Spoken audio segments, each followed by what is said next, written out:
कांग्रेस क्यों उभर नहीं पा रही, इसके पीछे कौन लोग हैं, कांग्रेस की लीडरशिप के अंदर क्या समस्या है। और अब कांग्रेस के विषय में जो बातें सामने आ रही हैं उससे ये लगता है कि कांग्रेस में ना सिर्फ लीडरशिप का क्राइसिस है, कांग्रेस के पास आइडियाज का भी क्राइसिस है। कांग्रेस का लोगों से जुड़ाव इस हद तक खत्म हो गया है, उनके पास कोई अपना मैकेनिज्म भी नहीं बचा कि वो ये जान पाए कि लोग क्या चाहते हैं।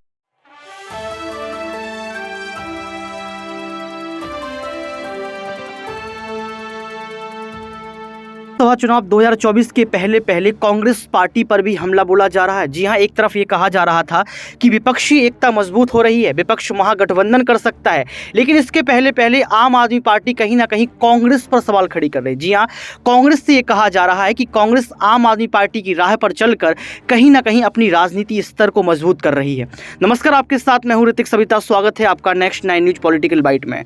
दर्शकों, आपको बता दें कि यहाँ पर कांग्रेस पार्टी को आम आदमी पार्टी ने घेर लिया और ये कहा जा रहा है कि Congress party tit for tat की राजनीति करते हुए अरविंद केजरीवाल की राह पर चल रही है, यानी कि आम आदमी पार्टी की राह पर चल रही है। आखिर क्या कुछ कहते हैं नेता, आप खुद ही सुनिए। देश की सबसे पुरानी political party Indian national Congress,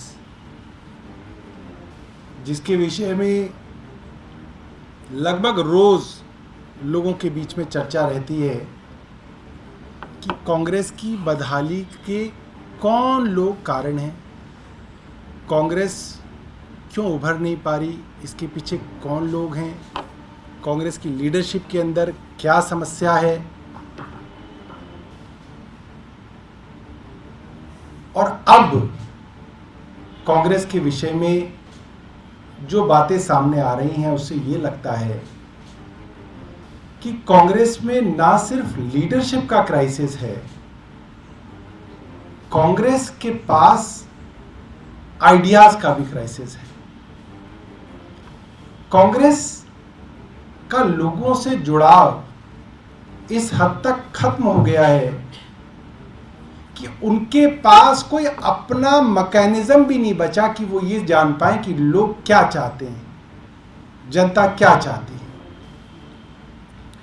और इसका सबसे बड़ा जो कह सकते हैं सबूत पब्लिक डोमेन में जो आता है वो ये है, देश की सबसे पुरानी पार्टी, देश की सबसे नई उभरती हुई ग्रो करती हुई पार्टी से आइडियाज और मैनिफेस्टो तक चुराने लगी है। मैं देख रहा था कि क्या कोई तरीका है कि हम अपने इलेक्शन मैनिफेस्टो को कॉपीराइट करा लें कि कोई और ना चुरा पाए। हमने देखा अरविंद केजरीवाल ने पहली बार यह कहा कि भाई इलेक्शन मैनिफेस्टो तो झूठे होते हैं, हम जो बात इलेक्शन के अंदर अपना वादा करेंगे वो अरविंद केजरीवाल की गारंटी है कि अरविंद केजरीवाल खड़े होकर कह रहे हैं ये चीजें मैं पूरी करूंगा। और कांग्रेस इस शब्द गारंटी तक को चुरा चुकी है। हिमाचल के अंदर कांग्रेस ने अपने मैनिफेस्टो को गारंटी कहा। जब आम आदमी पार्टी पहली बार ये बात लेके आई कि दिल्ली के अंदर हम 200 यूनिट बिजली मुफ्त देंगे और 400 यूनिट तक आधे दाम पे देंगे, तो कांग्रेस ने सबसे ज्यादा दिल्ली में हमारा मजाक उड़ाया और विरोध किया। जब उससे पहले हमने इलेक्शन लड़ा और हमने कहा कि हम बिजली हाफ, पानी माफ करेंगे, तो कांग्रेस के सभी नेता, जिसके अंदर अजय माकन आदि शामिल हैं, इन सब ने इसका पूरा विरोध किया और मजाक उड़ाया और कहा कि अरविंद केजरीवाल को न राजनीति आती, न सरकार चलाना आता, ये तो हो ही नहीं सकता, ये तो झूठ बोल रहे हैं, इनको तो पता ही नहीं है सरकार कैसे चलती है, कांग्रेस को पता है इसे मुफ्त नहीं दिया जा सकता। ये विरोध आज भी इंटरनेट पे इनका दर्ज है, आप ढूंढ सकते हैं। और अब क्या किया इन्होंने, हिमाचल प्रदेश के अंदर जब इन्होंने चुनाव लड़ा तो कांग्रेस पार्टी ने अरविंद केजरीवाल की गारंटियों की कॉपी की। उन्होंने कहा 300 यूनिट तक बिजली हिमाचल में मुफ्त देंगे, जैसे पंजाब में हमने कहा कि महिलाओं को मासिक भत्ता सरकार की तरफ से दिया जाएगा, तो कांग्रेस ने पंजाब में हमारा खूब मजाक उड़ाया।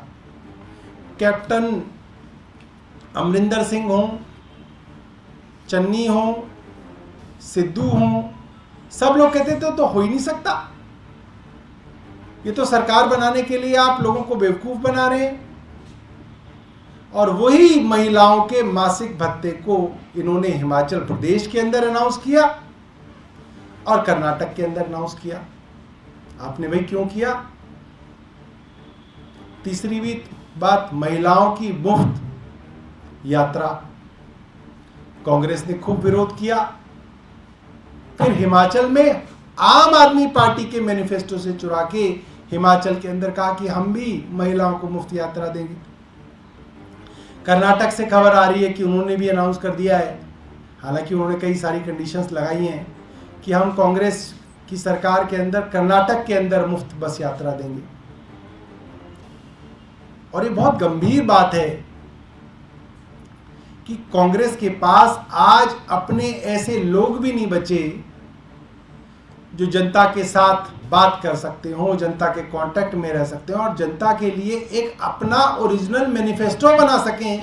ये हालत भी आज कांग्रेस के अंदर नहीं बची है। ये बेसिक क्वालिफिकेशन भी आज कांग्रेस के अंदर खत्म हो गई है। और हर चीज को कॉपी करने की, कह सकते हैं CCC, कॉपी कैट कांग्रेस, हर चीज को अरविंद केजरीवाल से जो है चुराते हैं। भाई अगर आपसे पार्टी नहीं चल रही, आपसे के पास आइडिया नहीं है, आपके पास मैनिफेस्टो अपना ओरिजिनल नहीं है, आप सब चीज़ जो है अरविंद केजरीवाल से चुराते हैं, तो बहुत गंभीर बात है कांग्रेस के लिए। मैं एक बार ये भी कहूँगा, प्रियंका जी भी अपनी तरफ से 2 शब्द जो है इसमें कहेंगे।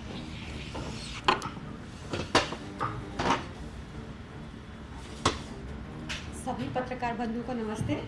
सौरभ जी की बात को ही आगे ले जाते हुए मैं अभी देख रही थी कि हार्वर्ड में भी एक स्टडी हो चुकी है कि कांग्रेस के पतन का कारण क्या है, और उनके पास ऐसे कार्यकर्ता रहे जो हमें याद है, जैसे पंजाब में चन्नी जी को मुख्यमंत्री बनाया और फिर वो बुरी तरह हमसे पंजाब में हार गए, चाहे उन्होंने हमारी गारंटी कॉपी की, नहीं इम्प्लीमेंट कर पाए, हार गए। बहुत ही आज तक की वर्स्ट डिफीट कांग्रेस की पंजाब में हमारे हाथों हुई।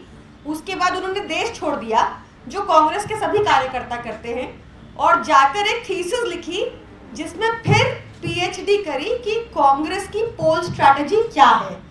तो उसमें भी उन्होंने बहुत लंबा विवरण किया है कि कांग्रेस कैसे अपने लोगों से बिल्कुल संपर्क में नहीं रहती, बिल्कुल कार्यकर्ताओं से संपर्क में नहीं है, टॉप लीडरशिप से संपर्क में नहीं है, सिर्फ चुगलखोरी की राजनीति चलती है वहां पर।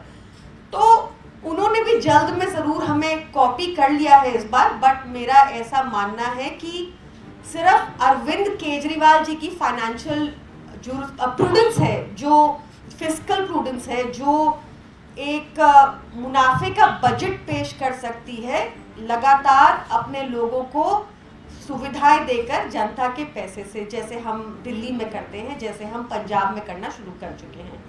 तो कर्नाटक में जो खबर आ रही है, इंफ्रास्ट्रक्चर के प्रोजेक्ट्स रोके जा रहे हैं ताकि फंड्स यहाँ पर अपने पोल प्रॉमिसेस को पूरा करने के लिए हो पाए।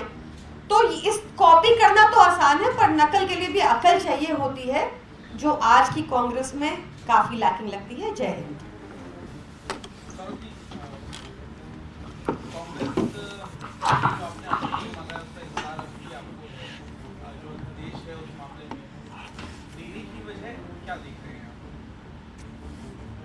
कांग्रेस में अक्सर डिसीजंस देरी से होते हैं। उनकी तो गोवा के अंदर सरकार नहीं बन पाई थी, वो सोचते रह गए थे, बीजेपी सरकार बना के ले गई।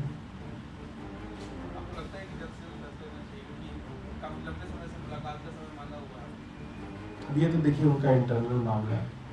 एक सवाल ये है कि आप भी गारंटी की बात कर रहे हैं, उधर भी गारंटी की बात कर रहे हैं, लेकिन 320 की बात काफी चर्चाओं में है। बीजेपी बार बार ये कहती है कि आप मुफ्त रेवड़ियां बांट के देश बर्बाद कर रहे हैं, आपके लिए भी कह रहे हैं और कांग्रेस के लिए भी कह रहे हैं, तो आप इस पूरे बयान किस तरीके से? ये फैसला जनता को करना है कि क्या देश के लोगों को वेलफेयर स्कीम्स देना मुफ्त की रेवड़ी है, या बड़े बड़े अरबपति उद्योगपतियों को उनकी ऋण माफी कर देना मुफ्त की रेवड़ी है? ये फैसला तो देश की जनता को करना है। जितने पैसे के अंदर करोड़ों लोगों की मुफ्त बिजली आ सकती है, मुफ्त बस के अंदर यात्रा आ सकती है, मुफ्त पानी आ सकता है, उससे कई गुना ज्यादा पैसा केंद्र सरकार ने भारतीय जनता पार्टी से दोस्ती रखने वाले, प्रधानमंत्री जी से दोस्ती रखने वाले उद्योगपतियों का माफ किया है। ये सब ऑन रिकॉर्ड है। एक सवाल ये है कि 23 जून को जो बिहार में बैठक होनी है पोजीशन की, उसमें कांग्रेस ये बात रख सकती है, और ये कांग्रेस के तरफ तमाम नेताओं ने कई स्टेटमेंट भी दिया, ये कहा जा रहा है कि एमपी और राजस्थान में आम आदमी पार्टी चुनाव लड़ेगी, वहाँ पर कांग्रेस को नुकसान पहुंचाएगी, ऐसे में अपोजिशन ही अपोजिशन का वोट काटेगा, तो फिर एक साथ आने का क्या मतलब है? हम तो ये बात, एक बात बताइए, 2015 में कांग्रेस की सीट 0, 2020 में दिल्ली में कांग्रेस की सीट 0, तब भी वो यहाँ चुनाव लड़ते हैं। क्यों लड़ते हैं वो यहाँ चुनाव? वो कह दें कि पंजाब और दिल्ली के अंदर चुनाव नहीं लड़ेंगे, हम भी कह देंगे राजस्थान और मध्य प्रदेश में हम नहीं लड़ेंगे। आइए टेबल पे आके बातचीत तो कीजिए।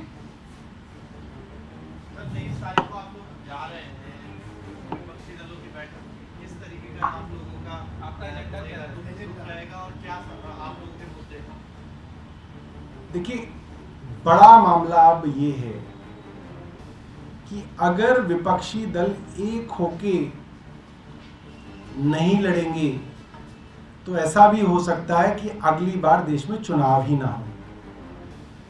भारतीय जनता पार्टी जिस तरीके से विपक्ष को कुचलने में लगी हुई है, साम दाम दंड भेद, सीबीआई, ईडी, इनकम टैक्स के छापे जिस तरीके से विपक्षी नेताओं के यहाँ लग रहे हैं और उनको जेल में ठूसा जा रहा है, इसकी पूरी संभावना है कि अगर 2024 में प्रधानमंत्री नरेंद्र मोदी बनते हैं तो वो सारे के सारे संविधान को बदलकर डिक्लेयर कर देंगे कि अब जब तक मोदी जी जीवित रहेंगे वही इस देश के राजा बने रहेंगे, और इस देश के अंदर जो हजारों लाखों लोगों ने कुर्बानियां देके ये आज़ादी पाई है, वो आज़ादी जो है इस देश से खत्म हो जाएगी।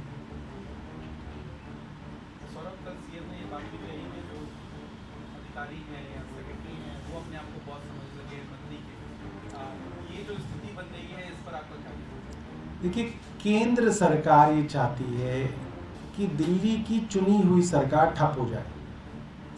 दिल्ली की चुनी हुई सरकार जो लोगों के लिए अच्छे काम करती है, मुफ्त बिजली है, मुफ्त पानी है, मुफ्त वर्ल्ड क्लास शिक्षा है, मोहल्ला क्लिनिक्स में मुफ्त उपचार है, मुफ्त डायग्नोस्टिक है, मुफ्त दवाइयाँ हैं, इन सब चीज़ों को बंद करना चाहती है।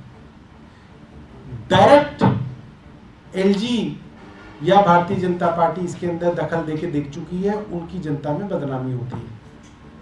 अब अफसरों के जरिए इन सब कल्याणकारी चीजों को बंद करने की कवायद बहुत युद्ध स्तर पे शुरू हो चुकी है। बार बार अफसरों के जरिए दिल्ली के मोहल्ला क्लिनिकों को ठप करने की कोशिश की जा रही है।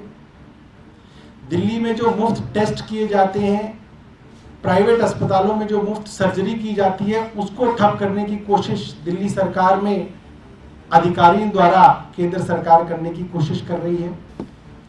जहां जहां पे भी गरीब लोग आइडेंटिफाइड जे क्लस्टर्स के अंदर रह रहे हैं, झुग्गियों के अंदर रह रहे हैं, वहां पे डूसिम के अधिकारियों के साथ मिलकर केंद्र सरकार उनको उजाड़ने की पूरी साजिश रच रही है। ऐसा भी देखा गया कि डूसिम के अधिकारियों ने झूठे एफिडेविट कोर्ट के अंदर देके गरीब लोगों के आशियाने उजाड़ दिए। तो ये चीजें रैंडमली नहीं हो रही, ये चीजें केंद्र सरकार के इशारे पे एक षड्यंत्र के तहत हो रही है।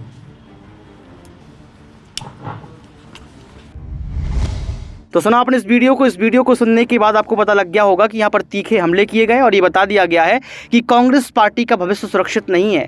कांग्रेस पार्टी जिस रणनीति के साथ आगे बढ़ रही है, ये रणनीतियाँ आगे नहीं चलने वाली, क्योंकि सोच और अप्रोच के ऊपर सवाल खड़े किए गए। ये कहा गया है कि हिमाचल प्रदेश की बात कर लो या फिर कर्नाटक की बात कर लो, यहाँ पर कहीं ना कहीं कांग्रेस पार्टी ने जो जीत हासिल की है उसके पीछे आम आदमी पार्टी का हाथ रहा। तो क्या ये मान लिया जाए कि कांग्रेस पार्टी की बी पार्टी आम आदमी पार्टी है, या फिर ये मान लिया जाए कि यहाँ पर आम आदमी पार्टी है तो कांग्रेस पार्टी जिंदा है? दर्शकों, आप कमेंट बॉक्स में जरूर बताएं। आज के लिए सिर्फ इतना ही। देखते रहिए नेक्स्ट 9 न्यूज़ पॉलिटिकल वाइड।